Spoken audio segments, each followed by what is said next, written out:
Alright guys, TacticalRab here again today. Hope you're doing well and enjoying your day so far. Some big drama emerging last night between Dashy, iLLeY and some thoughts they had to say, and also some of the former Toronto Ultra guys, but also Scump giving his thoughts on Rostermania. He believes we have an 11-team Rostermania on our hands. New York Subland is the only team not to change. He believes FaZe will be making a move, and what potential move could this be? Very much intrigued to hear your thoughts in the comments. Hit the like button if you enjoy. Subscribe if you're new as always, I'd greatly appreciate it. XDefiant, I actually got to play a bit of it last night, and this is, okay, it runs a little bit dodgy at times, but it is good fun, I'm not going to lie. Scump seemingly having a good time on it so far as well. There was also this last night that was confirmed, the MFAM versus Scump Gauntlet, live at UFCX in Las Vegas. So I'm guessing what they're doing here, because Scump says, like, join us for electric action and a chance to compete with me and Nick on the main stage. I don't imagine they're actually going to be UFC fighting here, right? I imagine what they might be doing is playing some sort of UFC game 1v1 or something, I'm not exactly sure, but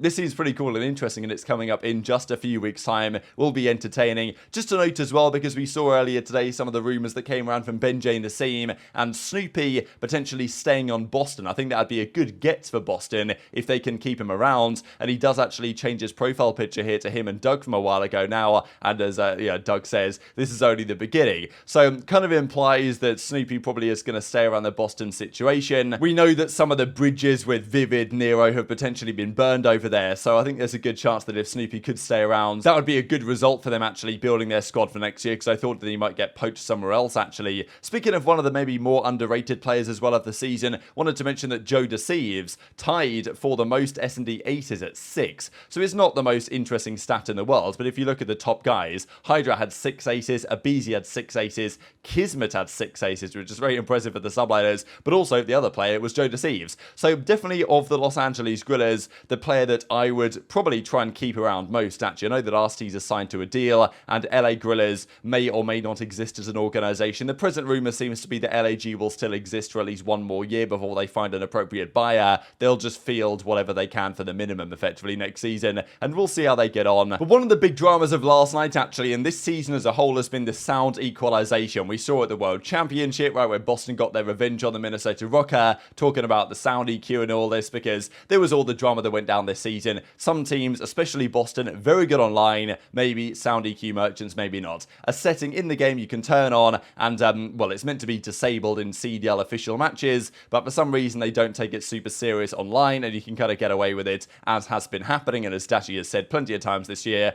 online COD is comedy, because of sound EQ finally getting abused. Now, sound EQ really only came into effect probably this year.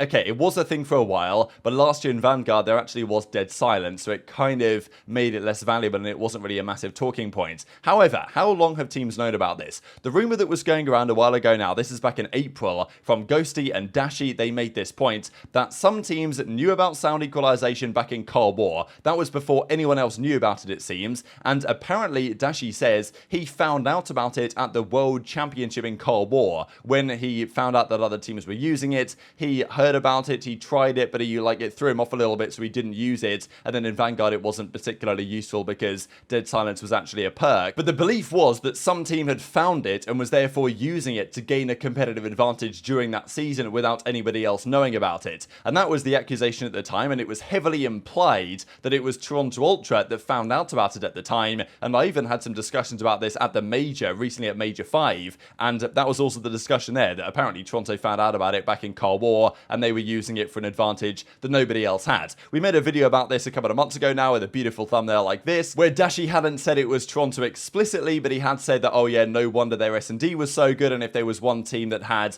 very proficient S&D play that year was Toronto, they would, let's say Moscow, they would always rotate the bomb between the sites, and they seemed to know exactly where the enemies were, and it raised some questions at the time, and especially so with what we talked about a couple of months ago. So one of the other points of this story was that apparently Crimsix found out about it as well at the time, and went onto the PCs, I think this has been talked about for a couple of months now, went onto the PCs of the Toronto guys to check if they were using it or not. And that's the story that iLLeY and Dashy say here on stream, that Crim was trying to check for these guys' sound EQ on their PCs even a couple of years ago, but apparently this might be fake news. That's what's cringe though. Like, I lost to kids even when I was playing this game, like when the game was out, I was pro team sound harding me, like with the EQ on. It's actually typical. Wait, what? People use that on here? Yeah.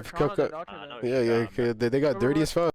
Bro, they literally had a shot where I actually thought those kids were actually nice, and then I just realized I was getting cranked on. Cammy would literally go like their cat door like on offense and sounded like low terminal pinch and mid hallway pinch. Bro, nah, yeah, those guys are actually corny as man. I didn't even know that while we were grinding.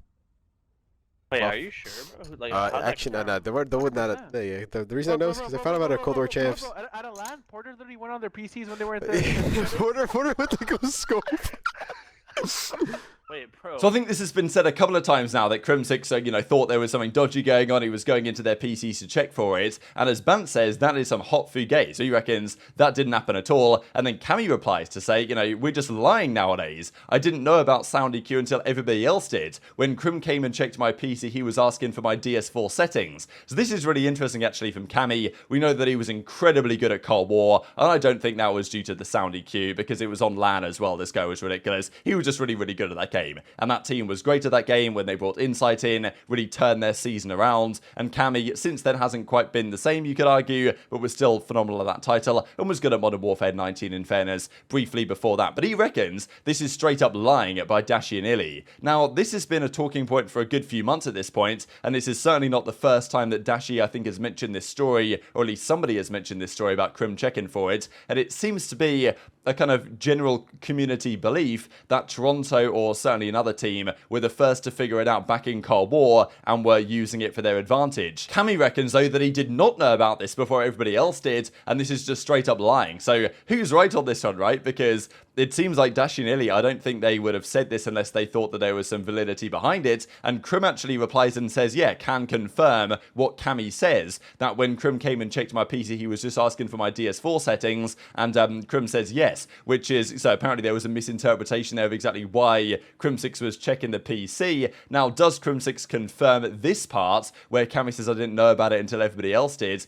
Difficult to say, right? Who knows whether Cammy's, being fully truthful on that? Because at the end of the day, I guess someone must have discovered it first. But anyway, juicy drama there. But also what we've got to mention here is Scump's thoughts on Rostermania. An episode comes out last night of the OpTic podcast where they discuss in some detail the situations with Rostermania. I thought that his, or Method's perspective on the scrims the teams might do is very entertaining because his belief was that after the teams form their rosters within the next couple of months, they will be playing some Cold War throwback chals and stuff. And would they decide to try and play some scrims, right? Would you go in as a team of 4 and scrim against another team of 4? Okay, Cold War is going to be a very different game, or is a very different game to what we're going to have coming up in Modern Warfare 3. There's no doubt about that. But it would be kind of interesting to see if we got any kind of like loose scrims rather than just pick up 8 and games on these kind of throwback games. But Scump gives his thoughts on the FaZe situation and the Rostermania, because going into champs, there's always the question every year, is it going to be an 11-team Rostermania? The team that wins is highly unlikely to make a change unless something crazy happens, and it seems like this year, New York are going to stick it out. But quite often, one other team at least will stick, and we usually end up with like a maybe 8, 9, 10-team Rostermania rather than 11. Scump reckons straight up we're going to get 11. Yes. Yeah, it's weird not being in the mix in the mix though. I don't think so at all. You were never in the mix. You were able to point and say him. I was. Please don't drop me. You will keep me, please. I'm good. Any takers? I'm very good, please. Yes. So I mean, I do good work. We had a very different idea of mix. You had a nice pool of players to pick from, and I was fighting for dear life a couple of years. But it's definitely weird. But like I'm still receiving intel. Like I still have my little moles, and they're like, I love it, dude. I mean, it's crazy. The only team that's gonna stick is New York.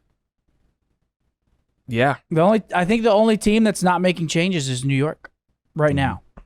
Well, That's usually insane. like the Rostermania will also like at least like. So I think it's very clear that Minnesota, Boston, Florida, Vegas, Guerrillas, Surge, Thieves, of course, are going to make a change now with all their, unrestricted free agents. OpTic are going to do it. London are going to do it. The only other 2 teams that were really considered to be potentially sticking outside of the World Championship themselves were the runners-up in Toronto and, of course, Atlanta FaZe. They were 2nd and 3rd place, respectively, at the tournament. Now, Toronto, they're blowing it up. We know that they're going to try and sell their players. Scrappy's not happy. CleanX and Inside decide to potentially going somewhere else, they're making moves. So that's 10 teams changing. That then leaves the question of FaZe. And earlier today, JoeDeceives said that FaZe were 50-50 on making a move. And if they are to make a move, let's be honest, there's only one player they trade out. aBeZy, Simp, Cellium as a trio. They're the most successful trio arguably ever, certainly in the CDL era. They're not going anywhere. Trading out SlasheR for another main AR, I don't think is necessarily an upgrade. I've said that before. If they were to just drop SlasheR for Octane, I'm not exactly sure that necessarily improves their team. And maybe they've realized themselves that just trading out ARs here alongside Cellium doesn't really make much sense, and maybe Cellium to actually be the main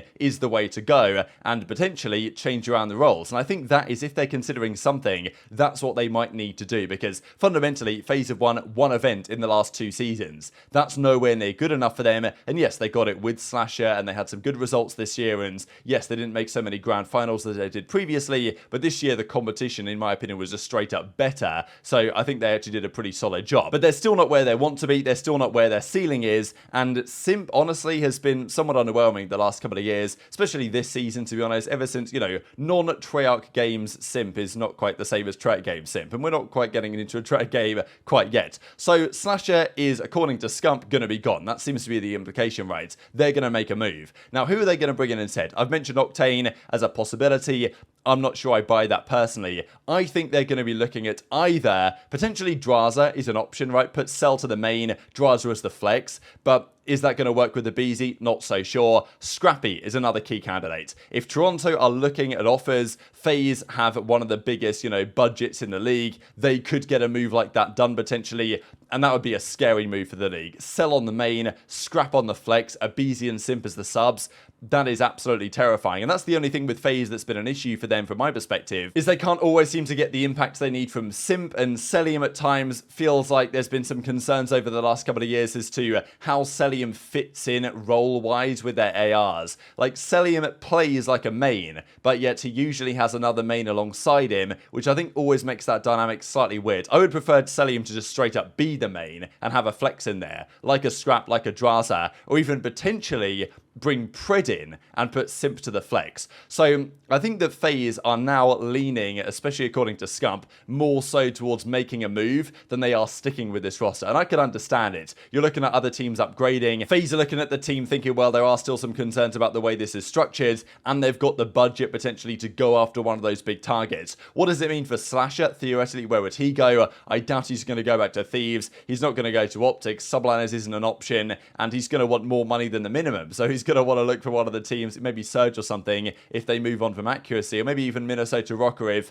potentially G2 come through, and that could actually be a contender. So lots of big questions there, but I thought Scump's, admission that his opinion is that it's going to be an 11-team roster mainly was pretty interesting, because we haven't really so far seen anyone say so outright that from their perspective, all the teams are going to change. Because shortly after Champs, when Scump did his first streams, he said that he thought FaZe might stick it out, and now he's saying that he reckons they're going to change. So very much intrigued to your thoughts in the comment section below. Just one final thing here, 30 bomb leaders of the season. Hydra drops the most by a mile at 35, then Scrappy, then Envoy, then Pred, then Shotzzy at 19, tied with CleanX. And if we look at the 40 bomb leaders, there was only a few that got to 240 bombs, with Dashy, Scrappy and Pred doubling up on that front. Funny though that Dashy isn't even on the 30 bomb list, but yet he dropped a couple of 40s. Hit the like button if you enjoyed, subscribe if you're new, take care, and I'll see you next time.